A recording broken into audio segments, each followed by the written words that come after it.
Gundam Maniacs. Welcome to another episode of Gundam Explained. This is a pretty special one because I finally dived into another AU. I went through Wing originally, and now Double O. I've completed the first season, I'm in the second season, but I want to give my thoughts, my reaction on the first season, and for those maybe that haven't watched it, maybe some of the information I can give can kind of get you into it. But before we get started, if you haven't, please subscribe. Check the links in the description for the Discord, which is very awesome. Our Patreon, some giveaway stuff going on, but yeah, let's get started. Yeah, so Gundam 00, it came out, I think, in around 2007 or so. It has a second season, it even has the movie. And it's another AU, so this means an alternate universe, alternate timeline. It doesn't sit with the Universal Century or Wing or the others. It's its own thing, and it has some interesting stuff going on. So just a quick recap, and I'm going to use the wiki to do this. In the year 2307 AD, so it's AD 2307, so that far in our current future, fossil fuels have all but vanished, and the distribution of energy is unbalanced. Humanity now relies on 3 large-scale solar power systems controlled by 3 multinational power blocks: the Union of Solar Energy and Free Nations, the Human Reform League, and the Advanced European Union, with this nearly inexhaustible source of energy benefiting only these 3 powers and their allies. Constant warfare erupted around the globe among minor countries for precious fuels and energy. Countries whose economy relied solely on the sale of fossil fuels were plunged into poverty, and some even believed that the solar power system threatened the promised land of God, resulting in the 20-year-long solar wars. Such a chaotic reality has led to the creation of a paramilitary organization in possession of 4 highly advanced humanoid mobile suits called Gundams, and a mysterious technology known as the GN Drive. They call themselves Celestial Being, and their goal is nothing less than the complete eradication of war through the use of war itself. So that doesn't sound so uncommon from previous Gundams, even the alternate universes, even Wing. I see a lot of comparisons with Wing in this, and I'm going to get to that a little bit later. But Celestial Being is interesting. That's just an interesting name for an organization. I'm curious what that is supposed to mean, and I think we're going to get into that, especially when we get into Season 2. But yeah, that's where the Gundams come from. So basically, anytime on Earth, any type of weaponry is deployed or plans to be used, Celestial Being just comes down and eradicates. It reminds me of Char wanting to seek out the Operation, V, or the Gundams, or even in Wing, when you have the Gundams come down. It's kind of these similar tropes, but they are a good kind of basis of story where then you can even differentiate between the series by what the groups stand for, what are some motivations. So when they talk about some countries that were in poverty during this time, this is kind of what sets up what's happening, because we have, instead of the space colonies, it's instead a giant solar system that's right above Earth that's actually helping bring energy down to be used, right? And I guess some countries are teamed up for this. Some other countries that aren't a part of it then are then in poverty. And then that's where these wars starts. And it's very reflective on kind of what we're dealing with here in real life, especially when it comes to Setsuna's past and what he's had to deal with. It's actually very maturely themed and pretty dark, how it starts off and what you see Setsuna, the main character, go through. But as we get to learn more about Setsuna, he seems like a great character. At first, it's kind of that dark, stoic, silent type that we get. It's almost like a hero from Wing, but as he goes, it's like he's a nice guy. He's one-track minded on stopping war. And the story with Celestial Being is pretty interesting because it seems like it was 200 years before this started, or the current conflict. There was already a plan in motion to have some Gundams created, like long-term plans, and then even backup plans for when plans fail, and then backups for when backups fail. And they kind of go through that as the show goes. It's actually pretty interesting what happens. But even into Season 2, it seems to be a different scope of what Celestial Being is, but I'm still discovering that since I haven't finished it yet. So Setsuna, a very cool character. Like, again, he started pretty dark, but you got to see his history, so you almost kind of felt for him. But as the show goes, I was even more pulled into this character, especially his use of Gundam. He's like, I'm Gundam. Or, how they talk about the Gundam, it's like a pronoun. Another cool thing about it, though, is I was like, wow, this voice actor does a really good job. Who is the voice actor? And it is none other than Brad Swaley. Swaley. It's almost like a Gundam name right now. But no, this guy does the English voice for Amuro Ray. And I felt when it comes to animation and voiceover work, the Amuro Ray English voice work was very well done because very distinctive. In fact, getting into Wing and hearing Katra, I'm like, wait, that's just Amuro because he kind of did the same thing. But with Setsuna, he really did completely change the sound. I had no idea it was Amuro. Now, it's very interesting. I'm not going to jump a lot into Season 2 right now, but in Season 2, there are certain times where Setsuna is talking, and it's actually done in the Amuro Ray style. It's very interesting. All right, so what about Setsuna's Gundam? He has the Exia, and I admit it looks pretty neat. But one of my biggest gripes, and I think gripe is even a strong word, is when it comes to the Mecha Designs in 00, nothing stands out to me. I really don't care about the suits. And this is a good example. This is the lead suit. It's just okay. It just looks like a mech. I don't know. Maybe it will grow on me, but I'm surprised it hasn't grown on me yet. Whereas, like, for instance, the Wing Zero, that grew on me very quickly and got me to watch the show. But what's interesting about Gundam 00, despite me not being interested in the suit designs, I think it's an incredible show. I have not watched much alternate universe Gundam shows, but 00 is, in my opinion, way more enjoyable. Enjoyable, is that the right word? It's way more competent than Wing, because Wing has its moments. But yeah, 00, it's competent throughout. As far as Season 1 goes, in the beginning of Season 2, so far, it has a story that I think I can understand how it dives into each of the characters, which I'm about to here shortly. And it really just sets a stage that makes sense to me. Like, I get it. I'm pulled in. That's one major takeaway from this, is just how good I think 00 is, even against other anime. So this other character, Lockon Stratos, very interesting thing that happens in Season 2. I might get to that in a second, but I like this character. He's just a nice, cool, friendly guy.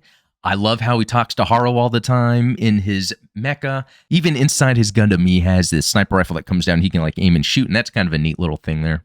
And his dynamic with Setsuna just has to do with their family backgrounds, being on opposing sides, wanting some sort of revenge, but then they're kind of able to get over that very quickly, understanding that they both kind of had the same goals of just eradicating war. Oh, and here's his Gundam, the Dynames. Again, like, this looks like a mecha, but it doesn't really stand out as being like super unique to me or anything. I don't know what it is. But it's funny because I just don't mind, because I enjoy the show. I enjoy the characters that are in the Gundam, so it doesn't bother me. Alleluia Haptism. Very interesting name. Almost like baptism. He has a multiple personality disorder, or it could happen to do with his background in terms of the experiments going on with him. But Hallelujah was like his other alternate self. It's actually pretty interesting how that goes. And in fact, there is a antagonist in the series. You find out that he knows her and her past, and then that character develops even more. So we're three main characters in, and there's already a lot of depth to the history and the background to these characters. It's very well done. And he has the Kyrios. I would say this is my favorite, maybe, kinda. I don't know.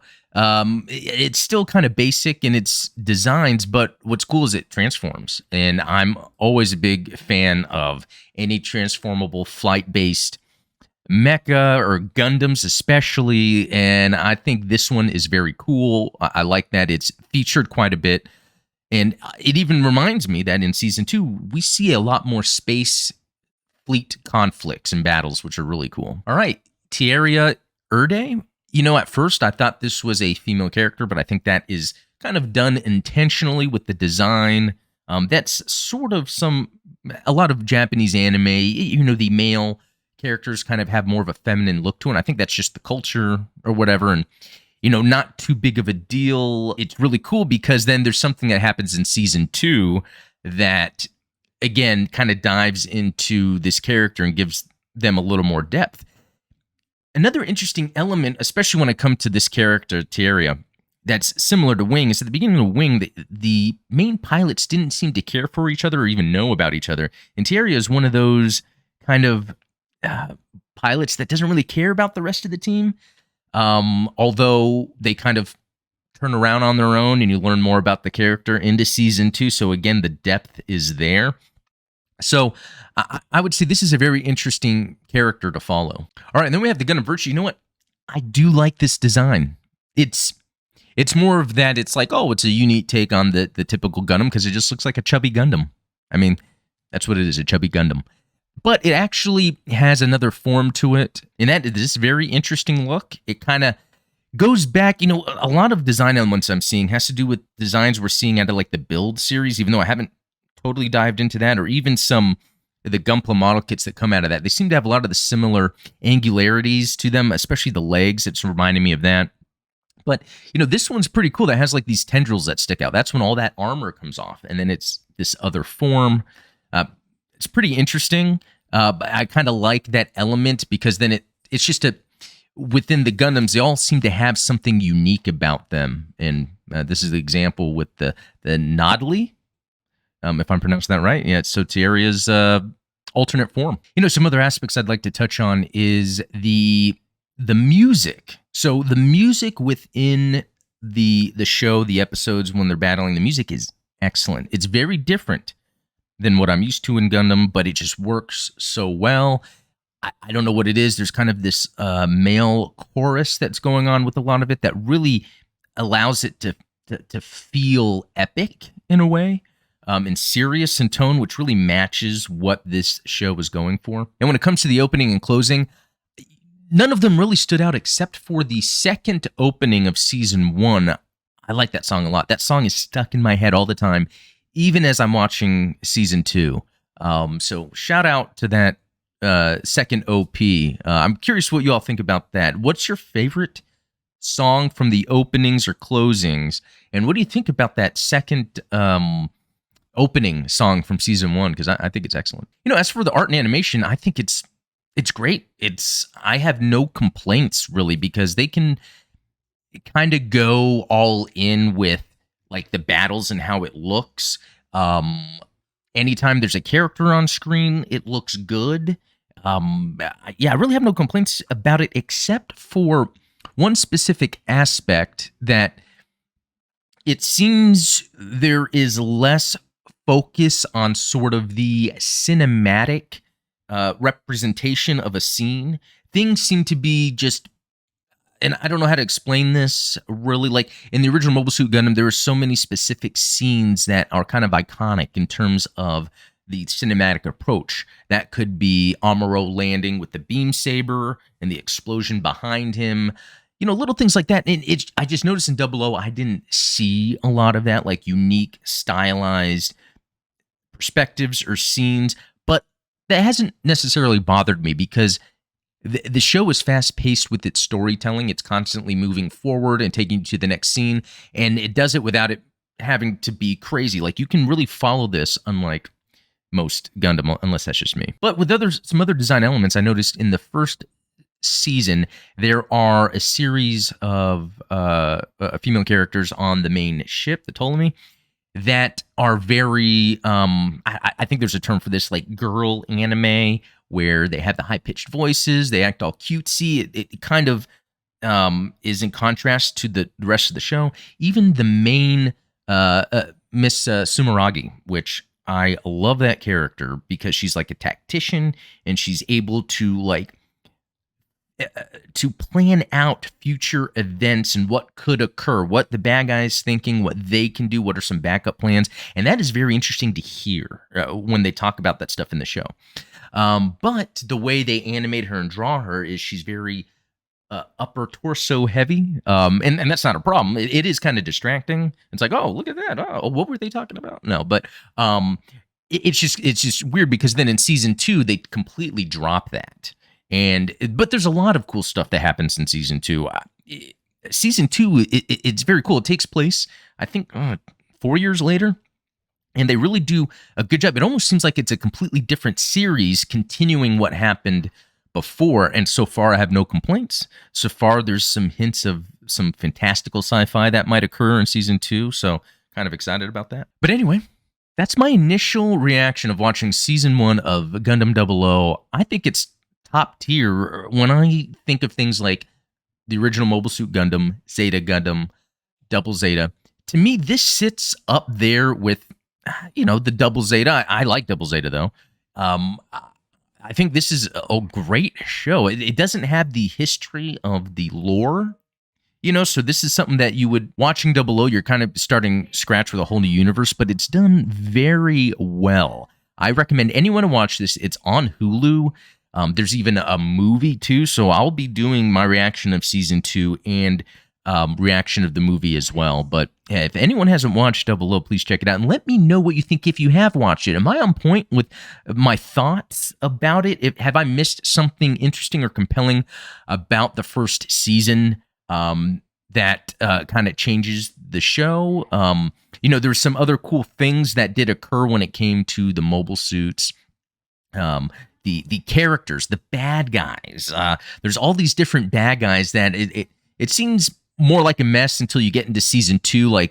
Season 2 is almost like a Zeta Gundam version, and they kind of get into the different factions a little bit more. But anyway, that's it. Thanks for watching. Let me know what you think below, and we'll talk later.